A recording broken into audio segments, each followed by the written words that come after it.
ಅವ್ರ ತಲೆ ನೋಡಿ ಇಂಗ್ಲಿಷ್ನವರು ತಲೆ ಕೇಳಿದ್ರಂತೆ, ನಿಮ್ ತಲೆ ನಮಗ್ ಕೊಟ್ಬಿಡ್ರಿ, ನಾವು ಬೇರೆ ವರ್ಕ್ ಒಂದ್ ಮಲ್ಗೆ ಹೂವು ಹಾಕ್ಬಿಟ್ಟು ಆ ಮಾಳಿ ಎಲ್ಲಿ ಹೋಗುತ್ತೆ ಅಂತ ನೀರ್ ಹೋಗವು ಕಂಡಿಡಿದ್ರಂತೆ ಅವ್ರು. ಅಷ್ಟೇ ಅಲ್ಲ, ಎಲ್ಲರ ಜೀವನದ ಮೇಲೆ ಏನೋ ಒಂದು ವಿಶ್ವೇಶ್ವರಯ್ಯ ಅವರ ಪ್ರಭಾವ ಬೀರ್ಬೋದು ಅನ್ನೋದು ನನ್ನ ಒಂದು ಅಭಿಪ್ರಾಯನು. ಕೆಸರಿನೊಂದಿಗೆ ಜೀವಿಸುವುದಕ್ಕಿಂತ ಗಂಧದ ಜೊತೆ ಗುದ್ದಾಡ್ಬೇಕಂತ ಇಲ್ಲಿಗೆ ಬಂದು ಇವರ ಒಂದು ಜೀವನದ ಸಾಧನೆಯನ್ನು ತಿಳ್ಕೊಂಡು ಸ್ಫೂರ್ತಿದಾಯಕಗೊಂಡು ಅವರು ಬರೀ ನಮ್ಮ ಕರ್ನಾಟಕಲ್ಲ ಇಡೀ ಭಾರತಕ್ಕೆ ಮಾದರಿಯಾಗಿರ್ತಕ್ಕಂಥ ವ್ಯಕ್ತಿಯವರು. ಹಾಗಾಗಿ ಗೊತ್ತಿದೆ ಬ್ಲೆಸ್ಸಿಂಗ್ ಮಾಡ್ಬಿಡ್ರಿ mister and missus.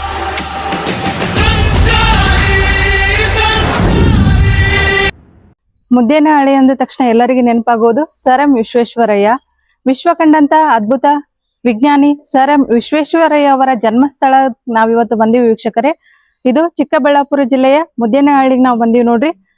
Sir M ವಿಶ್ವೇಶ್ವರಯ್ಯನವರು ಜನಿಸಿರ್ತಕ್ಕಂತ ಮನೆ ನೋಡ್ರಿ, ಇದು ಅಂಚಿನ ಮನೆ, ಮುದ್ದೇನಹಳ್ಳಿಯಲ್ಲಿ ಇರ್ತಕ್ಕಂತ ಮನೆ ನೋಡ್ರಿ. ಸರ್ ಎಂ ವಿಶ್ವೇಶ್ವರಯ್ಯ ಅವರು ಸೆಪ್ಟೆಂಬರ್ 15, 1861 ಇದೇ ಮನೆಯಲ್ಲಿ ಜನಿಸ್ತಾರೆ ನೋಡ್ರಿ. ಅದಾದ ನಂತರ ಈ ಅಂಚಿನ ಮನೆಯನ್ನು 1911 ಸ್ವಲ್ಪ ನವೀಕರಣ ಮಾಡ್ತಾರ. ಮುಂದೆ ಇಂಜಿನಿಯರ್ ಆಗಿ ಅವರು ಒಂದು ಮೈಸೂರು ಒಡೆಯರ ಕಾಲದಲ್ಲಿ ದಿವಾನರಾಗಿ ಹಲವಾರು ಮಹತ್ತರ ಕೊಡುಗೆಗಳನ್ನು ನೀಡ್ಯಾರ. ಅದು ತಮ್ಮೆಲ್ಲರಿಗೂ ತಿಳಿದ ವಿಷಯ ಆಗಿದೆ. ಅವುಗಳಲ್ಲಿ ಕನ್ನಂಬಾಡಿ ಅಣೆಕಟ್ಟು ಕಟ್ಟಿರೋದಾಗಿರ್ಬೋದು, ಭದ್ರಾವತಿ ಉಕ್ಕಿನ ಕಾರ್ಖಾನೆ ಸ್ಥಾಪನೆ, ಮೈಸೂರು ಬ್ಯಾಂಕ್ ನಿರ್ಮಾಣ, ಇಂತಹ ಹಲವಾರು ಮಹತ್ತರ ಕಾರ್ಯಗಳನ್ನು ಒಂದು ಅರಿತಕ್ಕಂತ ಭಾರತ ಸರ್ಕಾರ ಅವರಿಗೆ ಭಾರತ ರತ್ನವನ್ನು ಕೊಟ್ಟು ಗೌರವಿಸಿದೆ. ಸರ್ ಎಂ ವಿಶ್ವೇಶ್ವರಯ್ಯನವರು ಏನು ಮೈಸೂರಿನ ದಿವಾನರಾಗಿದ್ರಲ್ಲ, ದಿವಾನರಾದ ನಂತರ ನಿವೃತ್ತಿ ಹೊಂದಿ ಮತ್ತೆ ಇದೇ ಮುದ್ದೇನಹಳ್ಳಿಗೆ ಬಂದು ಆ ಕಡೆ ಏನ್ ಕಾಣಿಸ್ತದಲ್ರಿ ಆ ಮನೆಯನ್ನ ನಿರ್ಮಾಣ ಮಾಡ್ತಾರೆ ನೋಡ್ರಿ, ಅಂದ್ರೆ ಸ್ವಲ್ಪ ನವೀಕರಣದ್ದು. ಸರ್ ಎಂ ವಿಶ್ವೇಶ್ವರಯ್ಯನವರು ಮೈಸೂರು ಒಡೆಯರ ಕಾಲದಲ್ಲಿ ದಿವಾನರಾಗಿ ಏನ್ ಕಾರ್ಯನಿರ್ವಹಿಸ್ತಾರಲ್ರಿ, ಆ ದಿವಾನರಾಗಿ ಕಾರ್ಯನಿರ್ವಹಿಸಿ ನಿವೃತ್ತಿ ಹೊಂದಿದ ನಂತರ ಮತ್ತೆ ಮುದ್ದೇನಹಳ್ಳಿಗೆ ಬರ್ತಾರ. ಅವರು ಹುಟ್ಟಿರ್ತಕ್ಕಂಥ ಮನೆ ಆ ಕಡೆ ಆದ ಅಂಚಿನ ಮನೆ. ನಿವೃತ್ತಿಯ ನಂತರ ಅವರು ಈ ಮನೆಯನ್ನು ಕಟ್ಟಿಸ್ತಾರೆ ನೋಡ್ರಿ. ಇದು ಗ್ರೌಂಡ್ ಫ್ಲೋರ್ ಮತ್ತೆ ಫಸ್ಟ್ ಫ್ಲೋರ್, ಅಂದ್ರೆ 2 ಅಂತಸ್ತಿನ ಮನೆ ಆದಿದ್ದು. ಈ ಮನೆಯನ್ನು ಕಟ್ಟಿಸಿ ಇಲ್ಲೇ ಅವರು ವಾಸವಾಗಿರ್ತಾರ.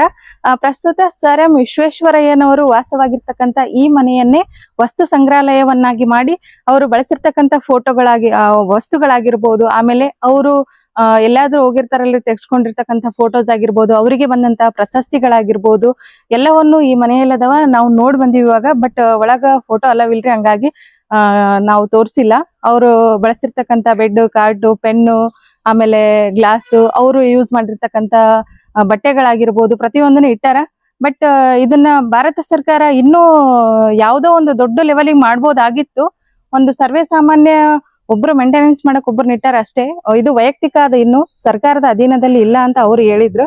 ಬಟ್ ಕರ್ನಾಟಕ ಸರ್ಕಾರದವ್ರನ್ನ ಇದನ್ನ ಒಂದು ಅದ್ಭುತ ಸ್ಮಾರಕವನ್ನಾಗಿ ಮಾಡ್ಬೇಕು. ಯಾಕಂದ್ರೆ ವಿಶ್ವೇಶ್ವರಯ್ಯ ಅವರು ಬರೀ ನಮ್ ಕರ್ನಾಟಕ ಅಲ್ಲ ಇಡೀ ಭಾರತಕ್ಕೆ ಮಾದರಿಯಾಗಿರ್ತಕ್ಕಂಥ ವ್ಯಕ್ತಿಯವರು. ಹಂಗಾಗಿ ಈ ಸ್ಮಾರಕವನ್ನು ಇನ್ನೂ ಅಭಿವೃದ್ಧಿಗೊಳಿಸ್ಬೇಕನ್ನೋದು ನನ್ನ ಆಶಯ. ಅವರ ಸಮಾಧಿನೂ ಅದ ಇಲ್ಲಿ, ಅದನ್ನು ತೋರಿಸ್ತೀನಿ, ಬನ್ನಿ ಫ್ರೆಂಡ್ಸ್ ಹೋಗೋಣ.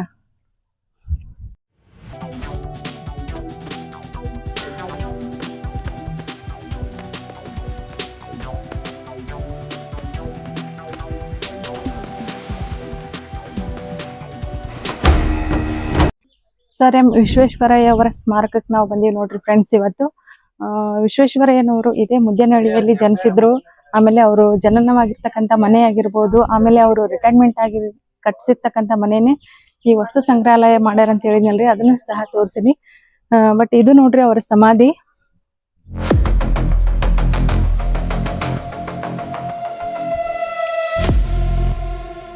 ಏಪ್ರಿಲ್ 14, 1962 ಸರ್ ಎಂ ವಿಶ್ವೇಶ್ವರಯ್ಯನವರು ಅಂದ್ರೆ ಈ ದೇಶವನ್ನು ಬಿಟ್ಟು, ಈ ದೇಶ ಅಂತಲ್ಲ ಈ ಪ್ರಪಂಚನೇ ಬಿಟ್ಟು ಹೋಗ್ತಾರಂತಾನೆ ಹೇಳ್ಬೋದು. ಒಂದು ವಿಷಾದನೀಯ ಸಂಗತಿ ಅಂತ ಹೇಳ್ಬೋದು. ಯಾಕಂದ್ರೆ ದೇಶ ಕಂಡಂತ ಅದ್ಭುತ ವಿಜ್ಞಾನಿ ಸರ್ ಎಂ ವಿಶ್ವೇಶ್ವರಯ್ಯನವರು. ಇವರ ಒಂದು ಮಹತ್ ಕಾರ್ಯಕ್ಕೆ ಭಾರತ ರತ್ನ ಪ್ರಶಸ್ತಿಯೂ ಸಹ ಸಂದ್ಯದ.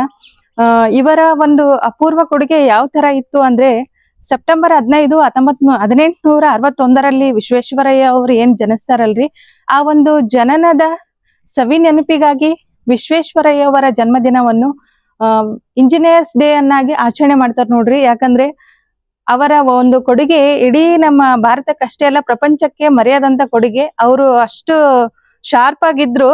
ಶಾರ್ಪ್ ಅನ್ನೋದಕ್ಕಿಂತ ಪದಗಳಲ್ಲಿ ವರ್ಣಿಸಲು ಸಾಕಾಗಲ್ಲ ನೋಡ್ರಿ. ಯಾಕಂದ್ರೆ ಅವ್ರ ತಲೆ ಯಾವ ತರ ಇತ್ತು ಅಂದ್ರೆ, ಒಬ್ರು ಹೇಳಿದ್ರು ಅಲ್ಲಿ ನಾವು ಕೇಳಿದ್ವಿ, ಒಂದು ದೊಡ್ಡದಾಗಿ ಕೆರೆ ಕಟ್ಟಿರ್ತಾರಂತೆ ಈ ಭಾಗದಲ್ಲಿ ಮುದ್ದೇನಹಳ್ಳಿಯಲ್ಲಿ. ಆ ಕೆರೆಯಿಂದ ಯಾವ ಕಡೆ ನೀರು ಪೋಲಾಗಕತ್ತದ ಅನ್ನೋದು ಯಾರಿಗೂ ಕಂಡಿಡಿಯಕ್ ಆಗಿರ್ಲಿಲ್ಲ ಅಂತ. ಬಟ್ ವಿಶ್ವೇಶ್ವರಯ್ಯನವರು ಒಂದು ಸಣ್ಣದೊಂದು ಮಲ್ಲಿಗೆ ಹೂವಿನ ಮೊಗ್ಗು ಅದ್ರೊಳಗೆ ಹಾಕಿ ಅಂದ್ರೆ ಆ ಮೊಗ್ಗು ಹಿಂಗ ತಿರ್ಗಾ ಆ ಒಂದು ಕೆರೆಯಲ್ಲಿ ಸುತ್ತ ತಿರುಗಿ ಅಂದ್ರೆ ಯಾವ ಕಡೆಯಿಂದ ನೀರ್ ಪೋಲಾಗ್ತದಲ್ಲ ಆ ಜಾಗಕ್ಕೆ ಬಂದ್ ನಿಂತಂತ. ಇಲ್ಲೇ ಪೋಲಾಗತ್ತದ ಅನ್ಕೊಂಡು ಮತ್ತೆ ಅಲ್ಲಿ ರಿಪೇರಿ ಮಾಡಿಸಿದ್ರಂತ. ಅವಾಗ ಅದು ಪೋಲಾಗದ ನಿಂತಂತ. ಅಷ್ಟು ಮೈಂಡ್ ಶಾರ್ಪ್ ಇತ್ತು ಅವ್ರದ್ದು. ಇವರು ಒಬ್ರು ಮಾದರಿ ವ್ಯಕ್ತಿ ಅಂತ ಹೇಳೋದಕ್ಕಿಂತ ಒಂದು ಅದ್ಭುತ ಶಕ್ತಿ ಅಂತ ಹೇಳ್ಬೋದು. ಇಂಥವರ ಸ್ಮಾರಕ ಇದೇನ್ ಸ್ಮಾರಕ ಏನ್ ಸಮಾಧಿ ಮಾಡ್ಯಾರಲ್ರಿ, ಪರವಾಗಿಲ್ಲ, ಒಂದ್ ಸ್ವಲ್ಪ ಗಾರ್ಡನ್ ಮಾಡ್ಯಾರ. ಬಟ್ ಇವ್ರು ಹುಟ್ಟಿರ್ತಕ್ಕಂತ ಮನೆ ವಸ್ತು ಸಂಗ್ರಹಾಲಯ ಏನ್ ನೋಡ್ಕೊಂಡ್ ಬಂದಿವಲ್ರಿ, ಅದು ಅಷ್ಟೇನು ಇಂಪ್ರೂವ್ ಆಗಿಲ್ಲ ರೀ. ಭಾರತ ಸರ್ಕಾರದವ್ರು ಇದೊಂದು ಅದ್ಭುತ ಪ್ರೇಕ್ಷಣೀಯ ಸ್ಥಳ ಅಂತ ಮಾಡ್ಬೇಕು. ಹಲವಾರು ಶಾಲಾ ಮಕ್ಕಳು ಆಗಿರ್ಬೋದು, ಕಾಲೇಜ್ ಸ್ಟೂಡೆಂಟ್ ಆಗಿರ್ಬೋದು, ಇಲ್ಲಿಗೆ ಬಂದು ಇವರ ಒಂದು ಜೀವನದ ಸಾಧನೆಯನ್ನು ತಿಳ್ಕೊಂಡು ಸ್ಫೂರ್ತಿದಾಯಕಗೊಂಡು ಅವ್ರನ್ನು ಸಹ ಏನೋ ಒಂದು ಮಾಡ್ಬೇಕನ್ನೋ ಛಲ ಹುಟ್ಟುತ್ತದ. ಹಂಗಾಗಿ ಈ ಪ್ಲೇಸ್ ಅನ್ನು ಇನ್ನೂ ಸ್ವಲ್ಪ ಇಂಪ್ರೂವ್ ಮಾಡಿದ್ರೆ ಚೆನ್ನಾಗಿರುತ್ತೆ ಅನ್ನೋದು ನನ್ನ ಅಭಿಪ್ರಾಯ. ನಿಮ್ಮ ಅನಿಸಿಕೆ ಏನು ಅಂತ ಕಮೆಂಟ್ ಬಾಕ್ಸ್ ಅಲ್ಲಿ ತಿಳಿಸಿ ಫ್ರೆಂಡ್ಸ್. ನೀವ್ ಯಾರಾದ್ರೂ ಚಿಕ್ಕಬಳ್ಳಾಪುರದವರು ಆಗಿದ್ರಿ ಅಂತಂದ್ರೆ ಕಮೆಂಟ್ ಬಾಕ್ಸ್ ಅಲ್ಲಿ ತಿಳಿಸೋದನ್ನ ಮಾತ್ರ ಮರಿಬೇಡ್ರಿ. ಯಾಕಂದ್ರೆ ಇದು ನಿಮ್ಮ ನೆಲ, ನಿಮ್ಮ ಹೆಮ್ಮೆ, ನಿಮ್ಮ ಜನ ಅನ್ನೋದಕ್ಕಿಂತ ನಮ್ಮ ಭಾರತದ ಹೆಮ್ಮೆ, ಭಾರತದ ರತ್ನ ಅಂತಾನೆ ಕರೆಯಲ್ಪಡುವ ವಿಶ್ವೇಶ್ವರಯ್ಯನವರ ಸ್ಮಾರಕ. ಇದು ಇನ್ನೂ ಉತ್ತುಂಗ ಶಿಖರಕ್ಕೆ ಏರ್ಬೇಕನ್ನೋದು ನನ್ನ ಮಹದಾಸೆ ಆಗಿದೆ ನೋಡ್ರಿ. ಈ ವಿಡಿಯೋ ಏನನ್ನ ನಿಮ್ಗೆ ಇಷ್ಟ ಆಗಿತ್ತು ಅಂದ್ರೆ ಯಾರೆಲ್ಲ ನನ್ನ ಚಾನೆಲ್ನ ಹೊಸದಾಗಿ ನೋಡಕತ್ತಿರಲ್ರಿ, ದಯವಿಟ್ಟು ಸಬ್ಸ್ಕ್ರೈಬ್ ಮಾಡ್ರಿ. ಲೈಕ್ ಆದ್ರೆ ಇಷ್ಟ ಆದ್ರೆ ಲೈಕ್ ಮಾಡ್ರಿ, ಶೇರ್ ಮಾಡ್ರಿ. ಎಲ್ಲರಿಗೂ ಈ ವಿಡಿಯೋನ ತಿಳಿಸಿ ಆದಷ್ಟು ಶಾಲಾ ವಿದ್ಯಾರ್ಥಿಗಳಿಗೆ ಇಂತ ಎಲ್ಲಾ ಪ್ಲೇಸ್ಗಳಿಗೆ ಕರ್ಕೊಂಡ್ ಬರ್ಬೇಕು ನೋಡ್ರಿ. ನನಗಂತೂ ಬಹಳ ಖುಷಿ ಆಯ್ತು ಈ ಒಂದು ಪ್ಲೇಸಿಗೆ ಬಂದಿರೋದು. ನೀವು ಜೀವನದಲ್ಲಿ ಒಂದ್ಸಲ ಆದ್ರೂ ಈ ಪ್ಲೇಸಿಗೆ ವಿಸಿಟ್ ಮಾಡ್ರಿ. ಯಾಕಂದ್ರೆ ಕೆಲವೊಬ್ರು ಒಂದ್ ಮಾತು ಹೇಳ್ತೀನಿ ನಾನು, ಹಿರಿಯರು ಹೇಳ್ತಾರೆ ಈ ಮಾತನ್ನ, ಕೆಸರಿನೊಂದಿಗೆ ಜೀವಿಸುವುದಕ್ಕಿಂತ ಗಂಧದ ಜೊತೆ ಗುದ್ದಾಡ್ಬೇಕಂತ. ಅಂದ್ರೆ ನಾವು ಯಾರ ಒಂದು ಸಮೀಪ ಇರ್ತೀವಿ, ಯಾರ ಜೊತೆ ನಾವು ಒಡನಾಟ ಬೆಳೆಸ್ಕೊಂತೀವಿ, ಅವರ ಗುಣಗಳೇ ನಮ್ಗ ಒಂದು ಅಡಾಪ್ಟ್ ಆಗ್ತದ ಅಂತ ನಾವು ಹೇಳಕ್ ಇಷ್ಟಪಡ್ತೀನಿ. ಅದೇ ತರ ನಾವು ಒಳ್ಳೆ ವ್ಯಕ್ತಿಗಳೊಂದಿಗೆ ಇದ್ರೆ ನಮಗೆ ಒಳ್ಳೆ ಗುಣಗಳು ಬರ್ತಾವ, ಕೆಟ್ಟ ವ್ಯಕ್ತಿಗಳ ಜೊತೆ ಸಹವಾಸ ಮಾಡಿದ್ರ ಕೆಟ್ಟ ಗುಣಗಳು ಬರ್ತಾವ. ಇಂತಹ ಒಂದು ಅದ್ಭುತ ಶಕ್ತಿ ಇರ್ತಕ್ಕಂತಹ ವಿಶ್ವೇಶ್ವರಯ್ಯ ಅವರ ಸ್ಮಾರಕಕ್ಕೆ ಬಂದ್ರ ಆ ಶಾಲಾ ವಿದ್ಯಾರ್ಥಿಗಳಲ್ಲಿ ಆಗಿರ್ಬೋದು, ಮತ್ತೆ ಯಾರದೇ ವಿದ್ಯಾರ್ಥಿಗಳು ಅಷ್ಟೇ ಅಲ್ಲ, ಎಲ್ಲರ ಜೀವನದ ಮೇಲೆ ಏನೋ ಒಂದು ವಿಶ್ವೇಶ್ವರಯ್ಯ ಅವರ ಪ್ರಭಾವ ಬೀರ್ಬೋದು ಅನ್ನೋದು ನನ್ನ ಒಂದು ಅಭಿಪ್ರಾಯ ನೋಡ್ರಿ. ಇಷ್ಟ ಹೇಳಕ್ ಇಷ್ಟಪಡ್ತೀನಿ. ವಿಡಿಯೋ ಇಷ್ಟ ಆಗಿತ್ತಂದ್ರೆ ಲೈಕ್ ಮಾಡ್ರಿ, ಶೇರ್ ಮಾಡ್ರಿ. ನಿಮ್ಮ ಅನಿಸಿಕೆಯನ್ನ ಕಮೆಂಟ್ ಬಾಕ್ಸ್ ಅಲ್ಲಿ ತಿಳಿಸೋದ್ ಮಾತ್ರ ಮರಿಬೇಡ್ರಿ. ಧನ್ಯವಾದಗಳು. ರೇಣು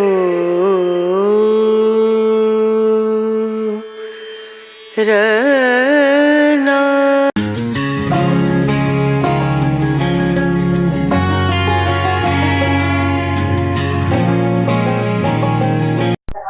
ವಿಶ್ವ ಕಂಡಂತ ಅದ್ಭುತ ವಿಜ್ಞಾನಿ ಸರ್ ಎಂ ವಿಶ್ವೇಶ್ವರಯ್ಯನವರ ಊರಲ್ಲಿದ್ದೀವಿ ಫ್ರೆಂಡ್ಸ್. ನಾವಿವಾಗ ಚಿಕ್ಕಬಳ್ಳಾಪುರ ಜಿಲ್ಲೆಯ ಮುದ್ದೇನಹಳ್ಳಿಯಲ್ಲಿ ನಾವಿದ್ದೀವಿ. ಇವಾಗ ಸರ್ ಎಂ ವಿಶ್ವೇಶ್ವರಯ್ಯ ಅವರ ಸ್ಮಾರಕವನ್ನು ನೋಡ್ಕೊಂಡ್ ಬಂದಿವಿ. ಅವ್ರದ್ದೇನು ಅಂತ ಹೇಳ್ಕೇಳಷ್ಟು ಏನ್ ಇಂಪ್ರೂವ್ಮೆಂಟ್ ಮಾಡಿಲ್ಲ. ನಾವು ಅಂದವೇ ಮುಂದೆ ಹೋಗ್ಬೇಕಾದ್ರೆ ಭೋಗನಂದೀಶ್ವರ ದೇವಸ್ಥಾನ ವಿಸಿಟ್ ಮಾಡಕ್ ಹೋಗ್ಬೇಕಾದ್ರೆ ಒಂದು ಟಿಫನ್ ಸೆಂಟರ್ ಸಿಕ್ತು. ನಾವಿಲ್ಲಿ ಟಿಫನ್ ಮಾಡಿದ್ವಿ. ಅದ್ರ ಬಗ್ಗೆ ನಾವು ಚರ್ಚೆ ಮಾಡ್ಬೇಕಾದ್ರೆ ಇಲ್ಲಿ ಒಬ್ರು ಅಮ್ಮ ತುಂಬಾ ವಿಷಾದ ನವರುಚಿ ಹೋಟೆಲ್ ನೋಡ್ರಿ, ಇದು ಹೋಟೆಲ್ ಹೆಸರು ಅಂದವೇ ಬರುತ್ತೆ ಮೇನ್ ರೋಡ್ ಅಲ್ಲೇ. ನಾವು ವಿಶ್ವೇಶ್ವರಯ್ಯ ಬಗ್ಗೆ ಚರ್ಚೆ ಮಾಡ್ಬೇಕಾದ್ರೆ ಅವ್ರು ಒಂಥರ ವಿಷಾದ ವ್ಯಕ್ತಪಡಿಸಿದ್ರು.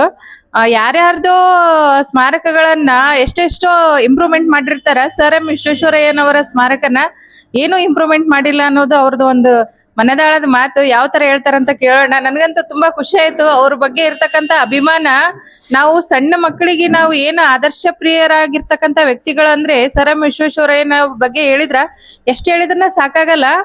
ಆದ್ರೆ ಇವಾಗ ಏನಾಗ್ಯದ ಅಂತಂದ್ರೆ ಎಂತವ್ರದ್ದು ಸ್ಮಾರಕ ನಿರ್ಮಾಣ ಮಾಡ್ತಾರಂತಂದ್ರೆ ಏನೋ ಒಂದು ಆಡಂಬರ. ಫಿಲಂ ಆಕ್ಟರ್ಸ್ ನೋಡ್ರಿ ಎಷ್ಟು ಬೇಗ ಸ್ಮಾರಕಗಳನ್ನ ನಿರ್ಮಾಣ ಮಾಡ್ತಾರ. ಅಂದ್ರೆ ಅವ್ರವ್ರ ಅಭಿಮಾನ, ಅದಕ್ಕೆ ನಾನು ತಪ್ಪಂತ ಹೇಳಲ್ಲ. ಅದ್ರ ಜೊತೆಗೆ ಐತಿಹಾಸಿಕ ವ್ಯಕ್ತಿಗಳು ಅವ್ರಂತ ಬ್ರೇನ್ ಇಡೀ ವಿಶ್ವದಲ್ಲೇ ಯಾರ್ದು ಇರ್ಲಿಲ್ಲ. ಅಂದ್ರೆ ವಿದೇಶಿಗರೇ ಅವರಿಗೆ ಸಲ ಮಾಡ್ತಿದ್ರು. ಅಂತ ಅದ್ಭುತವಾದಂತ ವ್ಯಕ್ತಿ, ಭಾರತ ರತ್ನ ಪ್ರಶಸ್ತಿ ಪಡೆದಂತವ್ರು ಸರ್ ಎಂ ವಿಶ್ವೇಶ್ವರಯ್ಯನವರು. ಅವ್ರನ್ನ ಯಾವ್ದಾದ್ರೂ ಒಂದು ದೊಡ್ಡ ಮ್ಯೂಸಿಯಂ ನಲ್ಲಿ ಇದು ಮಾಡ್ಬೋದಾಗಿತ್ತು, ಅಂದ್ರೆ ಅವ್ರ ಸ್ಮಾರಕವನ್ನ. ಅಂತದ್ರಲ್ಲಿ ಏನು ಇಂಪ್ರೂವ್ಮೆಂಟ್ ಆಗಿಲ್ಲ. ಅಮ್ಮ ಏನ್ ಹೇಳ್ತಾರ ಕೇಳೋಣ. ಅಮ್ಮ ನಮಸ್ಕಾರ. ನಮಸ್ಕಾರ. ನಿಮ್ಮ ಹೆಸರಮ್ಮ? ನಮ್ಮ ಹೆಸರು ಸ್ವರ್ಣಮ್ಮ ಅಂತ. ವಿಶ್ವೇಶ್ವರಯ್ಯನವ್ರ ಬಗ್ಗೆ ಏನ್ ಹೇಳ್ತೀರಿ ಹೇಳ್ರಿ ಇವತ್ತ ನಮ್ ಚಾನಲ್ ಅಲ್ಲಿ ವೀಕ್ಷಕರಿಗೆ. ಹುಡುಗರಿದ್ದಾಗ ಇಲ್ಲಿ ಹುಟ್ಟಿದ ಸ್ಥಳ ಇದೇ ಮುದ್ದೇನಹಳ್ಳಿ. ಆದ್ರೆ ಅವರು ಮಹಾರಾಜರು ದಿವಾನರಾಗಿದ್ರಂತೆ. ಅವ್ರು ಹೇಳ್ತಾರೆ ದಿವಾನರಾಗಿದ್ರು. ಇಲ್ಲಿ 3 ಕೆರೆ ಕಟ್ಸವ್ರೆ ಮುದ್ದೇನಹಳ್ಳಿಯಲ್ಲಿ. ಆಗ್ಲೇನೆ ಇನ್ನ ಅವ್ರು ಚಿಕ್ಕ ಇದ್ರಲ್ಲೇನೆ ನಮ್ ತಾತ ಅವ್ರು ಹೇಳೋರು, ಒಂದ್ ಕೆರೆ ಮಾಳಿ ಹೋಗ್ತಾ ಇದ್ದಿದ್ದಕ್ಕ ಒಂದ್ ಮಲ್ಗೆ ಹೂವು ಹಾಕ್ಬಿಟ್ಟು ಆ ಮಾಳಿ ಎಲ್ಲಿ ಹೋಗುತ್ತೆ ಅಂತ ನೀರ್ ಹೋಗವು ಕಂಡಿಡಿದ್ರಂತೆ ಅವ್ರು ಒಂದ್ ಮಲ್ಗೆ ಹೂದಲ್ಲೇನೆ. ಆ ತರ ಎಲ್ಲ ಮಾಡ್ಯವ್ರೆ. ಅವ್ರದ್ದು ಏನು ಇಡೀ ಒಂದು ಕೆರೆ ಒಳಗ್ ನೀರು ಲೀಕೇಜ್ ಆಗ್ಬೇಕಾದ್ರೆ ಒಂದ್ ಮಲ್ಗೆ ಹೂದಲ್ಲಿ ಅದು ಯಾವ ತರ ಇರ್ಬೋದಮ್ಮ? ಮಲ್ಗೆ ಹೂವ ನೀರಲ್ಲಿ ಹಾಕಿದ್ರು. ನೀರಲ್ಲಿ ಹಾಕ್ತಿದ್ದಂಗೆನೆ ಅದು ಸುತ್ತಿಕೊಂಡು ನೀರ್ ಎಲ್ಲಿ ಹೋಗ್ತವೆ ಅಲ್ಲಿಗೆ ಬಂದು ಅದು ಆಚಕ್ ಹೋಯ್ತು ಮಲ್ಗೆ ಹೂವು. ಎಂತ ತಲೆ ನೋಡ್ರಿ ವಿಶ್ವೇಶ್ವರಯ್ಯನವ್ರದ್ದು. ಒಂದು ಕೆರೆಗೆ ಒಂದ್ ಡ್ಯಾಮ್ ಕಟ್ಟಿದ್ರಂತ ಅವಾಗ ನೀರ್ ಪೋಲ್ ಆಗ್ತಿತ್ತಂತ ಅವ್ರ ಊರ ಹತ್ರ. ಚಿಕ್ಕ ಡ್ಯಾಮ್. ಅದ್ ನೀರು ಎಲ್ಲಿ ಪೋಲ್ ಆಗ್ತದಂತ ಯಾರಿಗ್ ಕಂಡಿಡಿಯಕ್ಕಾಗಿಲ್ಲ ಅಂತ ವಿಶ್ವೇಶ್ವರಯ್ಯನವರು ಬರೀ ಒಂದು ಸ್ಮಾಲ್ ಒಂದು ಮಲ್ಲಿಗೆದು ಒಂದ್ ಮಗ್ಗ ಹಾಕಿದ್ರಂತೆ. ಅದ್ರಲಿಂದಾನೇ ಕಂಡಿಡಿದ್ರಂತ ಅವ್ರು. ನೋಡ್ರಿ ಎಂತ ಅದ್ಭುತವಾಗಿರ್ತಕ್ಕಂತ ತಲೆ ವಿಶ್ವೇಶ್ವರಯ್ಯನವ್ರದ್ದು. ಮತ್ತೆ ಏನ್ ಮಾಡಿದಾರಮ್ಮ ಅವ್ರು? ಆಮೇಲೆ ಈ ದೇಶದಲ್ಲಿ ಇದು ಕಟ್ಟಿದ್ರಂತೆ ಬ್ರಿಡ್ಜು. ನಮ್ ದೊಡ್ಡವ್ರು ಹೇಳ್ತಾರೆ. ಆ ಕಟ್ಟಿದಾಗ ನಮ್ ಭಾರತ ಇಂಡಿಯಾ ಅದ್ರ ಹೆಸರಲ್ಲಿ ಹಾಕದ್ರಂತೆ. ಅದು ಒಂದ್ ಕಲ್ ಕಿತ್ರೆ ಅದೆಲ್ಲ ಕಿತ್ತೋಗಂಗೆ ಇದ್ ಮಾಡಿದ್ರಂತೆ.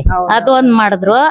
ಆಮೇಲೆ ಅವ್ರ ತಲೆ ನೋಡಿ ಇಂಗ್ಲಿಷ್ನವರು ತಲೆ ಕೇಳಿದ್ರಂತೆ, ನಿಮ್ ತಲೆ ನಮಗ್ ಕೊಟ್ಬಿಡ್ರಿ, ನಾವ್ ಬೇರೆಯವ್ರಕ್ ಹಾಕಂತೀರಿ ಅಂತ. ಅವ್ರ ತಾಯಿ ಬೈದ್ಲಂತೆ, ಇಷ್ಟು ನೀವ್ ಹೆಸರು ತಗೊಂಡು ಈ ತಲೆನ್ ಕೊಡ್ತಾ ಮಾರ್ಗಂತ ಇದೀಯ ಅಂತ. ಆಮೇಲೆ ತಂದು ಇಲ್ಲೇ ಸುಟ್ಟು ಸಮಾಧಿ ಮಾಡ್ಯವ್ರೆ. ಸಮಾಧಿನ ಏನು ಇಂಪ್ರೂವ್ ಮಾಡಿಲ್ಲ ಅವ್ರು. ಅವ್ರು ಇದ್ದಿದ್ದ ಹಳೆ ಮನೇನು ಹಂಗೆ ಐತೆ, ಸಮಾಧಿನೂ ಹಂಗೆ ಮಾಮೂಲಿ ಆಗೈತೆ ಅಷ್ಟೇ. 1000 ಮನ್ಸನ್ ತರಾನೇ ಮಾಡ್ಯವ್ರೆ ಸಮಾಧಿ. ನೋಡ್ರಿ ಅವ್ರದ್ದು ಏನು ಅಂದ್ರೆ ವಿಶ್ವ ಕಂಡಂತ ಅದ್ಭುತ ವ್ಯಕ್ತಿ. ಯಾವ ತರ ಇಂಪ್ರೂವ್ಮೆಂಟ್ ಮಾಡ್ಬೋದು ಈಗ ನೋಡ್ಬೋದು ನಾವು. ಯಾವುದೇ ಒಂದು ಹಳೆ ಕಾಲದ ಒಂದು ದೇವಸ್ಥಾನನೋ ಯಾವ್ದೋ ಒಂಥರ ಯಾವ ತರ ಸಂರಕ್ಷಣೆ ಮಾಡಿರುತ್ತಲ್ರಿ ಭಾರತ ಸರ್ಕಾರ, ಅದೇ ತವರ ಅವ್ರು ಹುಟ್ಟಿ ಬೆಳೆದಿರ್ತಕ್ಕಂಥ ಮನೆ ಆಗಿರ್ಬೋದು, ಅವ್ರ ಸ್ಮಾರಕನ್ನಾಗಿರ್ಬೋದು ರಕ್ಷಣೆ ಮಾಡುವುದು ನಮ್ಮ ಕರ್ನಾಟಕ ಅಷ್ಟೇ ಅಲ್ಲ, ಭಾರತ ಸರ್ಕಾರದ ಹೊಣೆ ಅಂತ ನಾನು ಭಾವಿಸ್ತೀನಿ. ಫ್ರೆಂಡ್ಸ್, ನಿಮ್ಗೆ ಏನ್ ಅನಿಸ್ತದ ಇದ್ರ ಬಗ್ಗೆ ಕಮೆಂಟ್ ಬಾಕ್ಸ್ ಅಲ್ಲಿ ತಿಳಿಸಿ. ಯಾಕಂದ್ರೆ ಅವ್ರ ಬ್ರೈನ್ ಅನ್ನ ಕೇಳಿದ್ರಂತ ನೋಡ್ರಿ ಬ್ರಿಟಿಷ್ ಅಧಿಕಾರಿಗಳು, ನಿಮ್ ತಲೆ ಬೇಕು ನಮ್ಗಂತ. ಅಂದ್ರೆ ಯಾವ ತರ ಅವ್ರ ತಲೆ ಇರ್ಬೋದು ನೀವೇ ಲೆಕ್ಕ ಹಾಕ್ರಿ. ಯಾಕಂದ್ರೆ ಮೈಸೂರು ಸಂಸ್ಥಾನದಲ್ಲಿ ದಿವಾನರಾಗಿರ್ತಕ್ಕಂತ ಕಾಲದಲ್ಲಿ ಅವರು ಮಾಡಿರ್ತಕ್ಕಂತ ಕೊಡುಗೆಗಳು ಅಪಾರವಾಗಿವೆ. ಕನ್ನಂಬಾಣಿ ಅಣೆಕಟ್ಟನ್ನ ಕಟ್ಟಿದ್ರು. ಅವ್ರ ಬಗ್ಗೆ ಹೇಳ್ಬೇಕಾದ್ರೆ ವಿಡಿಯೋ ಎಷ್ಟು ಲೆಂತ್ ಆಗುತ್ತೋ ಗೊತ್ತಿಲ್ಲ.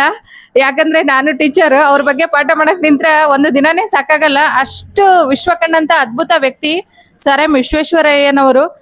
ಈಗ್ಲಾದ್ರೂ ನಿಮ್ಮ ಅನಿಸಿಕೆ ತಿಳಿಸಿ. ನೀವುನು ಭಾರತ ಸರ್ಕಾರದವರು, ನಮ್ಮ ಕರ್ನಾಟಕ ಸರ್ಕಾರದವರು, ಅವರು ಹುಟ್ಟಿ ಬೆಳೆದಂತ ಮನೆ ಆಗಿರ್ಬೋದು, ಅವ್ರ ಸ್ಮಾರಕವನ್ನಾಗಿರ್ಬೋದು, ಒಂದು ಆದರ್ಶ ಪ್ರಿಯ ವ್ಯಕ್ತಿತ್ವಕ್ಕೆ ಒಂದು ಅಗಾಧವಾದದಂತಲ್ಲ ಅಳಿಲು ಶೈವ ಅಂತಾನೆ ತಿಳ್ಕೊಂಡು ಅವರ ಸ್ಮಾರಕನ, ಅವ್ರು ಮಾಡಿರ್ತಕ್ಕಂತ ಅಗಾಧವಾದಂತ ಕೆಲಸಗಳನ್ನ ಒಂದು ಬೋರ್ಡ್ ತರ ಮಾಡಿ ಹಾಕ್ಬೇಕು. ಮುದ್ದೇನಹಳ್ಳಿ ಅಂದ್ರೆ ಸರ್ ಎಂ ವಿಶ್ವೇಶ್ವರಯ್ಯ ಅನ್ನೋದು ಇಡೀ ಪ್ರಪಂಚಕ್ಕೆ ಗೊತ್ತಾಗ್ಬೇಕು. ಆ ತರ ಮಾಡ್ಬೇಕನ್ನೋದು ನಮ್ಮ ಅನಿಸಿಕೆ ನೋಡ್ರಿ. ನಿಮ್ಮ ಅಭಿಪ್ರಾಯನ ಕಮೆಂಟ್ ಬಾಕ್ಸ್ ಅಲ್ಲಿ ತಿಳಿಸೋದನ್ನ ಮಾತ್ರ ಮರಿಬೇಡಿ ಫ್ರೆಂಡ್ಸ್. ಮತ್ತೆ ಭೇಟಿಯಾಗೋಣ. ನಮಸ್ಕಾರ.